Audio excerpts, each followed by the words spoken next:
मुझे तो अब घर जाना ही नहीं है। इस औरत ने मेरा जीना हराम कर रखा है। हर रोज ताने, हर रोज झगड़े। अगर अभी गया तो फिर वही बातें, वही लड़ाई, वही चिल्लाना। हो, करूं भी तो क्या करूं? एक तो ये बारिश शुरू हो गई है, अब लकड़ियां भी काटूं तो कैसे? हाँ, चलो घर ही जाता हूं, जो होगा देखा जाएगा। तभी झाड़ियों से अचानक एक भालू निकलता है। अरे, ये तो एक जंगली भालू है। अगर इसने मुझे पकड़ लिया, ये तो मुझे जिंदा खा जाएगा। भाग लक्ष्मण भाग, वरना आज तेरी अर्थी उठेगी। भाग! लक्ष्मण डरते हुए दौड़ता है और भागते भागते घने जंगल के बीच पहुंच जाता है। हाँ, हे भगवान, ये मैं कहाँ आ गया? चारों तरफ पेड़ ही पेड़, रास्ता भी नहीं दिखाई दे रहा। अरे, अब मैं वापस कैसे जाऊंगा? मुझे कुछ समझ भी नहीं आ रहा, क्या करूं? तभी वो चारों ओर नजरें घुमाता है तो एक पेड़ के नीचे चमकता हुआ संदूक दिखाई देता है। ये क्या है? उत्तरी, ये तो संदूक है। ओ, और संदूक में ढेर सारा खजाना, सोना चांदी हीरे मोती। ओ, ये तो सचमुच खजाना है। लगता है मेरी किस्मत बदल गई। अभी तक तो एक एक निवाले को तरसता था, अब देखो भगवान ने करोड़पति बना दिया। जैसे ही वो संदूक की तरफ बढ़ता है, अचानक एक डरावना बूढ़ा व्यक्ति वहां प्रकट होता है और जोर जोर से हंसता है।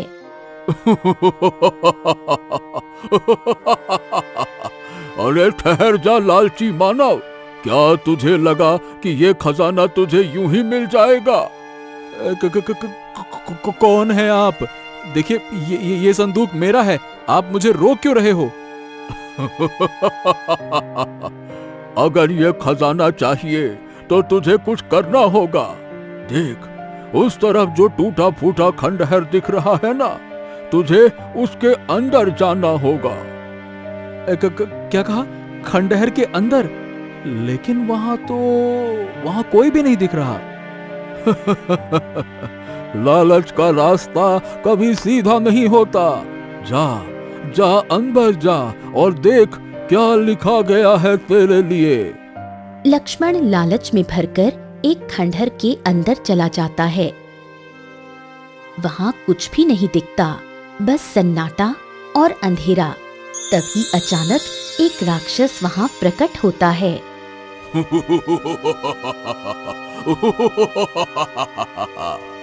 रुक जा इंसान, अगर तुझे वो भरा हुआ संदूक चाहिए तो तुझे एक बलि देनी होगी। कैसी बलि? कौन सी बलि? तुझे अपनी पत्नी की बलि देनी होगी। तुझे अपनी पत्नी को मुझे सौंपना होगा, तभी ये खजाना तेरा होगा।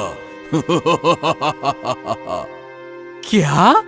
नहीं, ये तुम क्या कह रहे हो? मैं अपनी पत्नी को कैसे सौंप सकता हूँ?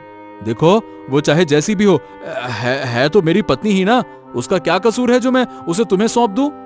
सोच ले इंसान, एक तरफ दौलत है और एक तरफ वो औरत जिसने तुझे सिर्फ ताने दिए, लड़ाई की, गालियां दी।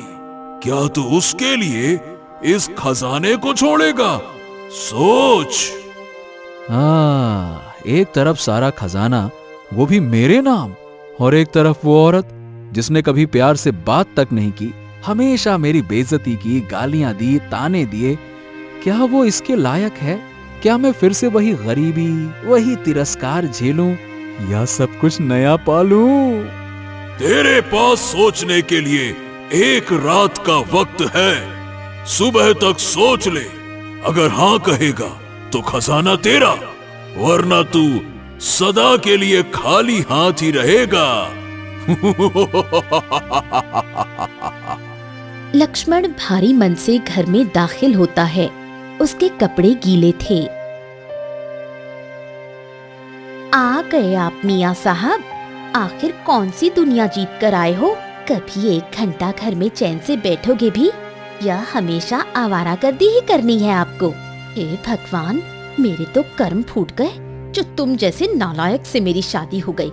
मेरी माँ ठीक ही कहती थी कि ये लड़का किसी काम का नहीं है, लेकिन मैं ही पगली थी जो सबको छोड़कर तुमसे ब्याह रचा बैठी। अरे सुरेखा, तुम फिर से शुरू हो गई। देखो, मुझे कोई शौक थोड़ी ना है घूमने का यहाँ वहां। काम ढूंढ रहा था, काम, लेकिन कोई काम मिला ही नहीं, तो इसमें मेरी क्या गलती है। और सोचा लकड़ियां काट लूं, तो बारिश हो रही थी। अब बारिश में लकड़ियां काट के क्या करता। गजब बात करती हो। अरे काम मांगने की भी कोई सूरत होती है। हाथ जोड़ना पड़ता है, लोगों से मिन्नत करनी पड़ती है। और तुम हो कि दिन भर हाथ में हाथ धरे बैठे रहते हो, जैसे कोई राजकुमार हो। उधर देखो मोहन को, तुम्हारा ही दोस्त था ना, आज अच्छा खासा जमींदार के घर काम कर रहा है। रोज साइकिल पर जाता है, रोज कुछ न कुछ लाता है घर के लिए। और एक तुम हो। अरे ठीक है भाग्यवान, ठीक है, मगर तो इतना चिल्लाती क्यों है? पड़ोसी सुन लेंगे तो मजाक बनाएंगे मेरा। अरे सुन लेंगे तो सुन लेंगे, तुम्हारी वैसे भी कौन सी इज्जत बची है इस गांव में। हर गली हर नुक्कड़ पर लोग तुम्हारे नाम का मजाक उड़ाते हैं। और तुम्हें कोई फर्क ही नहीं पड़ता है। क्या मैं हर रोज यही ताने देती रहूं या खुद जाकर मजदूरी करूं? पता नहीं कौन से जन्म के पाप लेकर इस जन्म में आया हूँ, जो न काम है, न इज्जत, न चैन है। घर में भी एक दिन सुकून नहीं है। प्राण खा लेगी लगता है ये एक दिन। इतना कहकर लक्ष्मण गुस्से में बाहर निकल जाता है। बाहर गांव की गलियों में पहुंचते ही कुछ लोग उसके पास आकर चुटकी लेने लगते हैं। लक्ष्मण भाई, आओ आओ आओ आओ। और भाई क्या हाल है? खाना पीना हुआ कि बीवी की डांट से ही काम चल रहा है?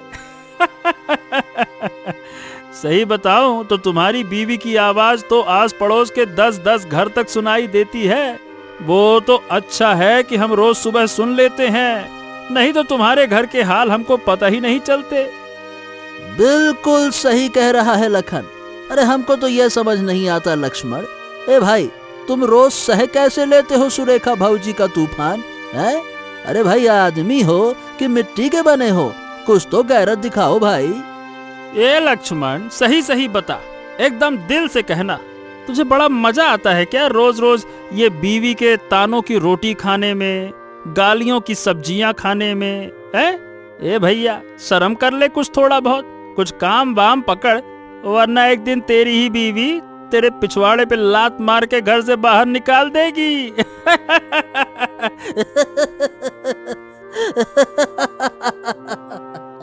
सभी जोर जोर से हंसने लगते हैं।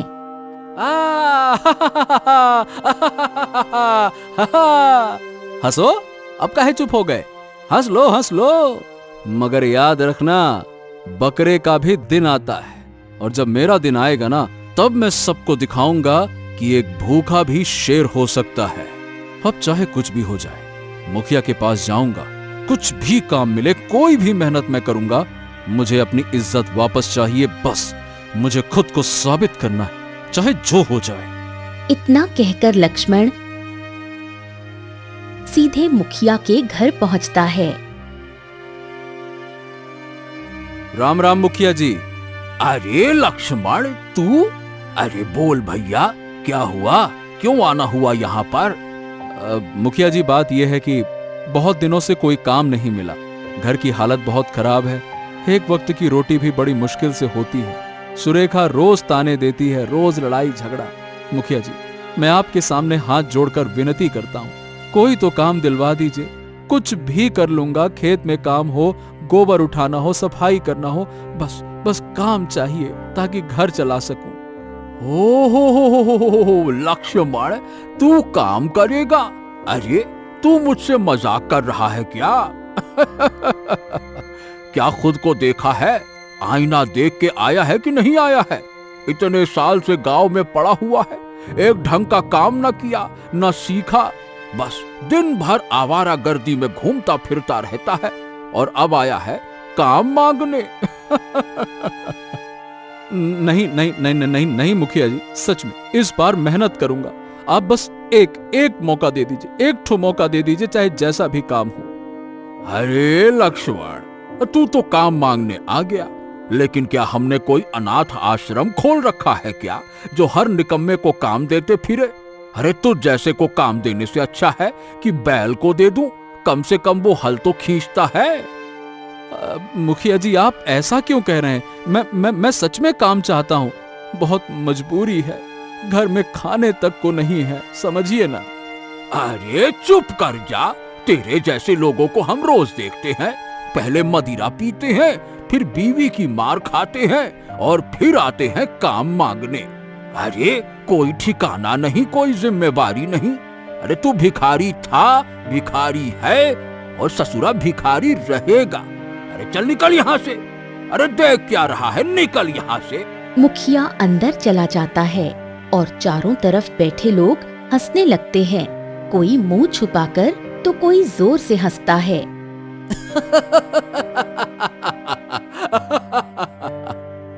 सब अपने लिए सोचते हैं, मेरे लिए कोई नहीं सोचता, कोई नहीं पूछता कि मैं किस हाल में हूं, किस दर्द से गुजर रहा हूं। सबको मेरा मजाक उड़ाना है, मेरी बेइज्जती का तमाशा देखना है, हंसी ठिठोली करनी है मेरे ऊपर। लेकिन अब और नहीं, अब मुझे इन सबको साबित करना होगा कि मैं भी कुछ कर सकता हूं, कि मैं कुछ हूं। मैं अब हार नहीं मानूंगा। हाँ। इतना कहकर लक्ष्मण घर आ जाता है। तभी अगले दिन, ए सुरेखा, क्या कर रही हो भाग्यवान, कैसी हो? और क्या करूंगी, तुम्हारे जैसे खाली बैठकर तो समय नहीं बिताना है ना। अरे हर रोज तो यही सब करती हो। आओ चलो आओ, आज थोड़ा बाहर चलते हैं, मंदिर होकर आते हैं, भगवान को कुछ प्रसाद चढ़ा दें, शायद हमारे घर की आर्थिक हालत कुछ सुधर जाए और इस बहाने तुम भी घर से बाहर निकलोगी, है ना? आ जाओ आ जाओ, चलते हैं, आ जाओ। ये क्या बात कह दी आज? आपने कभी भगवान को याद नहीं किया और आज एकदम से मंदिर चलने की बात कर रहे हो, कुछ खास बात है क्या? अरे नहीं नहीं नहीं, कुछ खास नहीं, बस यूं ही मन हुआ तो सोचा तुम्हारे साथ भगवान के दर्शन कर लूं। चलो भी अब चलो, आ जाओ आ जाओ। अच्छा ठीक है, आप चलिए, मैं तैयार होकर आती हूँ। सुरेखा तैयार होकर आती है। चलो जी, मैं तैयार हूँ। हाँ हाँ हाँ, चलो चलो। दोनों घर से निकलते हैं और चलते चलते जंगल की ओर बढ़ जाते हैं। अरे ये हम कहाँ जा रहे हैं? ये तो जंगल का रास्ता लग रहा है। यहाँ कौन सा मंदिर है? अरे है ना, जंगल की देवी का मंदिर है, वही गुफा में। वो सबकी मनोकामना पूरी करती हैं। बस थोड़ा सा दूर है, चलो आ जाओ आ जाओ आ जाओ, आराम से आराम से आराम से। हाँ आ जाओ। ठीक है, फिर दोनों चलते हुए गुफा तक पहुँचते हैं। अरे जी, यहाँ तो कोई भगवान नहीं दिख रहा। तभी अचानक एक राक्षस प्रकट होता है। हे राक्षस, मैं तुम्हें अपनी पत्नी की बलि देने के लिए तैयार हूँ, बस मुझे वो सोने और हीरे से भरा संदूक दे दो। लक्ष्मण, ये क्या कर रहे हो आप? मैं आपकी पत्नी हूँ, मैंने तुम्हारा हर सुख दुख बांटा है और तुम मेरे साथ ये धोखा कर रहे हो। क्या धोखा कर रहा हूँ? कुछ धोखा नहीं कर रहा। बात करती हो, जब मेरे बारे में कोई नहीं सोचता तो मैं क्यों सोचूं किसी के लिए? हैं? धन ही सब कुछ है मेरे लिए, और क्या। अब चाहे जो कुछ भी हो जाए, मुझे वो संदूक चाहिए, इसके लिए भले ही मुझे तुम्हें क्यों न खोना पड़े। आपने मेरे साथ इतना बड़ा विश्वासघात किया है, आपने इस रिश्ते को ही तोड़ दिया जो जन्म जन्म का होता है। तभी राक्षस की आवाज बदल जाती है और वो एक उज्जवल और नेक रूह के रूप में प्रकट होता है। धिक्कार है तुझ पर लक्ष्मण, तू कितना नीच और लालची निकला। धन के लिए तूने अपनी जीवन संगिनी को त्याग दिया। ये तो सिर्फ एक परीक्षा थी। अगर तू अपनी पत्नी का साथ देता तो वो धन तेरे घर खुद चलकर आया होता, लेकिन तू इस परीक्षा में असफल हो गया। मेरी बद्दुआ है तुझे कि तू जीवन भर एक एक पैसे के लिए तड़पेगा, एक एक अन्न के टुकड़े को तरसेगा और तेरी जवानी तुरंत खत्म होकर बुढ़ापे में बदल जाएगी, ताकि तू जवानी में ही बुढ़ापे का दुख महसूस कर सके। हे भगवान, ये मैंने क्या कर दिया? सिर्फ धन के लालच में मैंने अपना सब कुछ खो दिया। हे भगवान, ये मैंने क्या कर दिया? लक्ष्मण रोते हुए गुफा से बाहर आता है और टूटे हुए मन से घर लौट जाता है। घर पहुंचा ही था कि सुरेखा, अब तुम इस घर में रहो जी, मैं ये घर छोड़कर जा रही हूँ। हे सुरेखा, ये क्या कह रही हो? मैं बूढ़ा हो गया हूँ, इस हालत में मैं अकेले कैसे रहूंगा? मुझे छोड़कर मत जाओ, मैं टूट जाऊंगा सुलेखा। तुम्हें ये सोचने की जरूरत उस वक्त थी जब तुमने धन के लिए मुझे बलि चढ़ाने का मन बना लिया था। हम दोनों के बीच जो एक आखिरी चीज बची थी वो था विश्वास, और वो भी तुमने तोड़ दिया। अब मैं तुम्हारे साथ एक पल भी नहीं रह सकती। मुझे माफ करना लक्ष्मण, मगर अब बहुत देर हो चुकी है। सुरेखा तेज कदमों से चली गई। लक्ष्मण पीछे से चिल्लाया, नहीं नहीं सुलेखा, सुलेखा मत जा। सुनो सुलेखा, सुलेखा मेरी बात सुनो। मैंने गलती की है, लेकिन मुझे छोड़कर मत जाओ। सुरेखा सामान लेकर चली गई। लक्ष्मण वहीं जमीन पर बैठ गया। आंखों से आंसू थमने का नाम नहीं ले रहे थे। तभी दो गांव वाले वहां पहुंचे। उन्होंने लक्ष्मण को देखा तो चौंक गए। ये ससुरा, ये तो लक्ष्मण है। ये तो बूढ़ा कैसे हो गया रे एक रात में? ये कैसे हो गया? तू तो बड़ी बड़ी बात कर रहा था, क्या हो गया? बात ये है कि मैं गुफा में था जहाँ पर माया की शक्ति रहती थी। वहीं मैं लालच में आकर मैंने धन को चुना अपनी पत्नी की जगह पर, और उसने मुझसे सब कुछ छीन लिया। अरे हमें पता है लक्ष्मण, हमारे गांव में ना पहले भी ऐसा एक आदमी के साथ हुआ था। उसने भी लालच में आकर यही सब कुछ किया था और एक रात में बूढ़ा हो गया था। क्या कहूँ, पगला गया है क्या रे? धन के लिए कोई अपनी पत्नी को बलि चढ़ाता है क्या? एक नंबर का पगला है तू, सुधर नहीं सकता है ना? तूने जैसे कर्म किए हैं वैसा ही फल पाया है, अब भुगत। गांव वाले उसे वहीं छोड़कर चले गए। लक्ष्मण अकेला बैठा रहा। हे भगवान, अब मैं कैसे अपनी पत्नी को वापस लाऊं? कैसे इस श्राप से छुटकारा पाऊं? क्या करूं? वक्त बीतता गया, दिन बीतते गए। लक्ष्मण भूखा प्यासा घर में पड़ा रहता था। कोई मदद नहीं करता, सबने उससे मुंह मोड़ लिया था। एक दिन बहुत भूख लगने पर वो एक गांव वाले के घर गया। बहन, मुझे थोड़ा सा खाना दे दो, कई दिनों से भूखा हूँ। वो औरत थोड़ा सा अंदर गई, रोटी लाने ही वाली थी कि उसका पति बाहर आया। अरे ये क्या कर रही रे भाग्यवान? उसको खाना देने जा रही? अरे भूल गई क्या? ये लक्ष्मण है, लक्ष्मण, जिसने लालच में आकर अपनी पत्नी को बलि चढ़ाने की कोशिश की थी।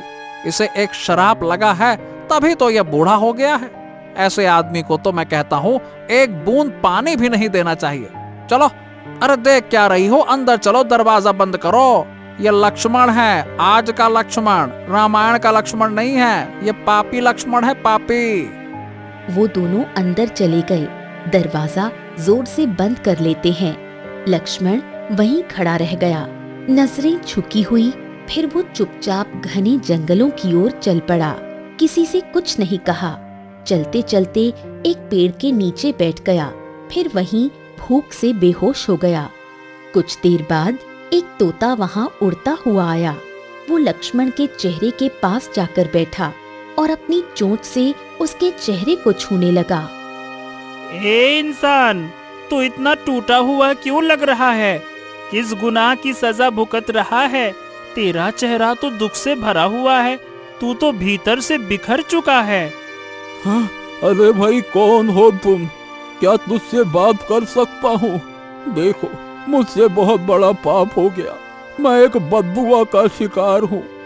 मैंने अपनी पत्नी की जगह धन को चुना, इसी वजह से मैं बूढ़ा हो गया। लोग मुझे पानी तक नहीं देते। मैं तन्हा हूँ, टूट चुका हूँ। मैं तुम्हारी मदद कर सकता हूँ लक्ष्मण, मगर उसके लिए तुम्हें मेरे साथ चलना होगा, क्योंकि उस श्राप को तोड़ने का रास्ता केवल एक ही है, जिसे जानने वाले अब बहुत कम बचे हैं। अगर तुम सच में पछता रहे हो तो चलो मेरे साथ, वहां जहां तुम्हें फिर से जीवन मिलेगा, जहां तुम्हें फिर से एक मौका मिलेगा खुद को साबित करने का। हाँ हाँ ठीक है, मैं चलूंगा, मैं सब कुछ करूंगा, बस मुझे मेरी गलती सुधारने का एक मौका चाहिए। चलो मैं तैयार हूँ। हाँ तो ठीक है, चलो मेरे पीछे पीछे चलो, मैं तुम्हें एक साधु महाराज के पास ले चलता हूँ। फिर लक्ष्मण और तोता गांव के बाहर एक पुराने पीपल के पेड़ के नीचे बैठे बाबा के पास पहुंचते हैं। ओम, आओ बेटा आओ आओ, आ गया तू आखिरकार। तेरे मन में बहुत हलचल है, बोल क्या बात है, क्यों आया है मेरे पास? बाबा मैं अपना सब कुछ हार गया हूँ। कभी मेरे पास सब कुछ था, लेकिन अपने लालच में मैंने अपना सब कुछ गवा दिया। जिन लोगों को मैंने कभी तुच्छ समझा, आज वही लोग मुझे अपनाने को तैयार नहीं है। अब कोई मेरा नहीं रहा बाबा, मैं टूटा हुआ हूँ, अकेला हूँ, हारा हुआ हूँ बाबा। तू हारा नहीं है बेटा, बस तेरा लालच टूटा है। अगर सच में पश्चाताप है तो उसका एक ही उपाय है, तुझे प्रायश्चित करना होगा। हाँ, कैसा प्रायश्चित बाबा, बताइए ना, मैं सब कुछ करूंगा। मुझे अपनी गलती सुधारनी है, मुझे फिर से इंसान बनना है, मुझे लोगों का भरोसा लौटाना है। बताइए बताइए। तो सुन, तुझे अब उन लोगों की सेवा करनी होगी जिन्हें तूने कभी नजरअंदाज किया। तुझे गरीबों की मदद करनी होगी, भूखों को रोटी, बीमारों को दवा और दुखियों को सहारा देना होगा। तू तब तक चैन से नहीं बैठेगा जब तक तेरी सेवा लोगों की आंखों में आंसू और होठों पर दुआ न बन जाए। तेरा रास्ता मुश्किल है, लेकिन यही तेरा उद्धार है। हाँ हाँ, मैं करूंगा, चाहे जितनी ठोकरें खानी पड़े, चाहे जितने दरवाजे बंद हो, मैं करूंगा, मैं हार नहीं मानूंगा।